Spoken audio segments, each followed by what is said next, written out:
الجولة 17 من دوري عراقي. نيروز بدأ المباراة بشكل سريع، ومن الدقيقة الأولى تسديدة من خارج منطقة 16 وأول أهداف اللقاء.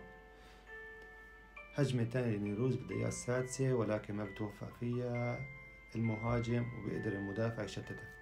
بالدقيقة 11 الشرطة بيعمل أول هجمة له بالمباراة، واللاعب الشرطة محمود المواس بيسدد الكرة خارج قوائم 3. بالدقيقة 12 الشرطة عنده فرصة تانية، ولكن ما بتقدر الطابة تصل لمحمود، كان حارس نيروز أسرع منه.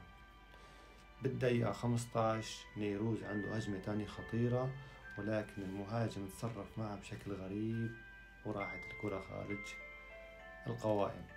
بالدقيقة 18 نفس المهاجم بجيوت رأسية ولكن خارج القوائم. بالدقيقة 34 الشرطة بجيب التعادل، محمود المواس بيسجله وبيفرح هو والكادر الفني معه.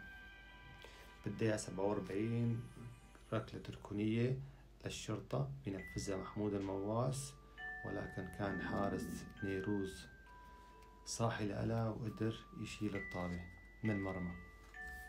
بينتهي الشوط الأول. بالدقيقة 74 من الشوط الثاني نيروز بيعمل أول هجمة له خطيرة، بيسدد الكرة وكان حارس الشرطة يقظ له. بالدقيقة 84 نيروز بيعمل هجمة تانية مرتدة ويسدد الكرة، ولكن تجي بالقائم. بالدقيقة 88 محمود المواس بيصنع كرة طبق من ذهب للميمي، ولكن ميمي ما توفق معه، سدد الكرة بأحضان الحارس وشتت الحارس. بالدقيقة 93 حرة مباشرة بنفذها محمود المواس، ولكن لاعب الشرطة ما بيقدر يسيطر عليها.